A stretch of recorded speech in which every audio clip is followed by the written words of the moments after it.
Hey guys, it's Michelle. So I am 31 weeks and a day today. I didn't get to do my vlog yesterday, and I'll kind of get into that later. If you're already on my Facebook, you know. But yeah. The first time I did this video, it was going to turn into like a 20-minute video, so I'm going to try to not blabber on as much. It still might be a two-parter, but the second part should only be like me showing my belly, maybe. Okay, so as far as anything that's changed lately, I am not as tired daily as I was before the iron pills. So they've helped a ton. I mean, I still get days, like today just kind of kicked my butt. I think that was partly because I really did not sleep well yesterday. Um, but still, it's better to be tired just like today, like I am, rather than like this all the time. So that's like good, I guess. The other thing I've noticed, I think baby's definitely running out of room because he doesn't move. I shouldn't say he doesn't move. He doesn't move as, I don't say as much either. Okay, so the last couple weeks my stomach would be just like rolling. You can just see him like moving across my stomach and turning and twisting, and now he doesn't really do that. He does move, and that was proven yesterday, which we'll, like I said, we'll talk about later. But and you know, if I have my hand on my stomach, I can feel him and stuff. But he just isn't like rolling around. I think just because he just kind of is running out of room. So that was a bit different, like, because I'm sure it was a gradual thing, but I just noticed it maybe like 3 days ago, and like at first I was kind of like, whoa, why isn't the baby moving? And then I kind of had to like lay there and like really pay attention. I was like, oh, he's moving. He's just not going crazy like usual. So yeah, so I'm not worried or anything, but his movements are getting like stronger though, or tougher, I guess. I got my very first kick to the cervix, which was painful.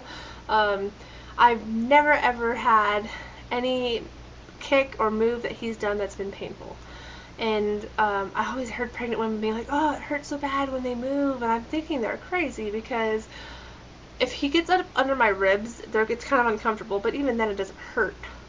And I'm like, you guys are wimps, you know? And then yesterday I was laying in bed, me and my husband were watching something on the TV, and I just get the sharpest kick ever, and you could tell it was a kick, and I can't even describe to you how I knew it was my cervix, but you just know, like, there's no denying it. You know, I've been kicked in the bladder, you can tell that. I've been kicked in other, you know, organs, you can tell that, but this was just super painful. It just kind of felt like he was trying to shove his foot through my vagina. I was like, whoa. And I actually like tensed up. I was like, my husband's like, what's the matter? I was like, oh, that was interesting. So that's probably the biggest changes. Other than that, I went to talk to my HR director yesterday afternoon about my insurance and about adding the baby to the insurance and about taking maternity leave, and when I do come back, I'm coming back as part-time and all that stuff.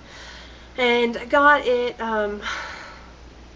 figured out. I will tell you, it's a little scary looking at it. I'm just kind of like, you know, but I mean, it's definitely manageable. It's just not something that we will have. Obviously, we knew we were going to have less money to work with than we did now, especially with the baby, you know, but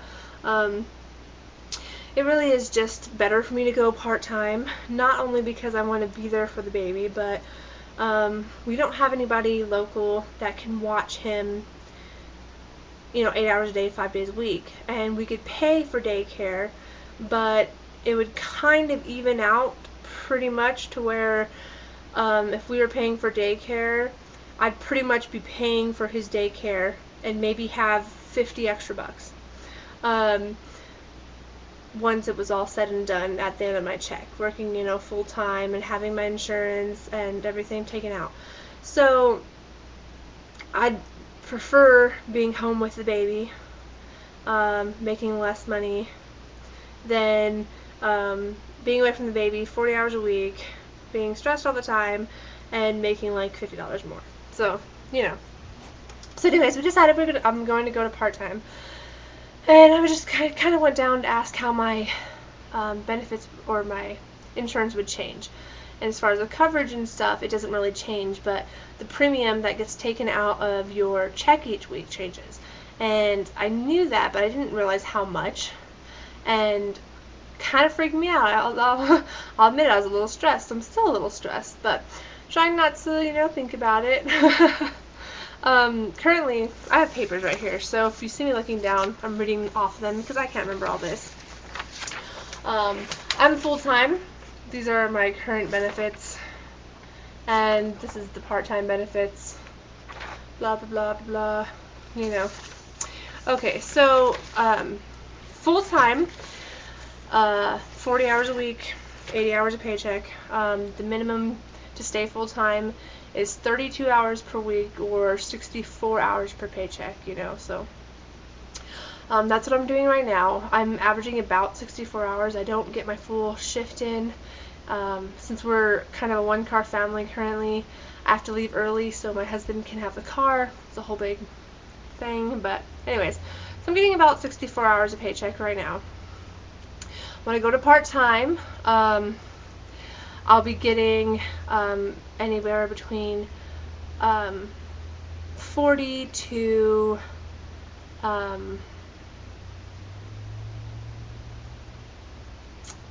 think it was 40 to 60 hours or something like that, because part-time you have to work a minimum of 20 hours a week, 40 hours a paycheck, or 30 hours a week, 60 hours a paycheck.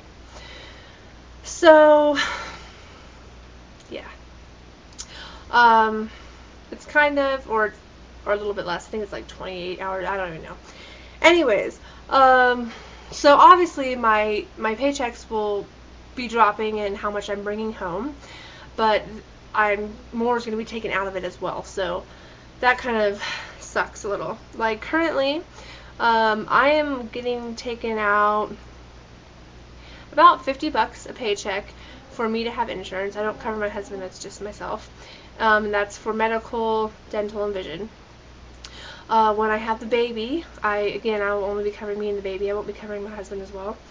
For me and the baby, or babies, that's kind of cool. After you add one child, the rest of the children are like free, kind of, so I could have 10 children on my insurance and be paying the same premium, so, after I have the baby, it would be $107 if I was working full-time, but I won't be. So if I stay full-time until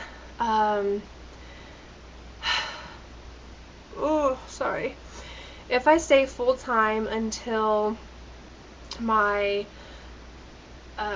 maternity leave starts, then while I'm on maternity leave, they'll consider me a full-time employee.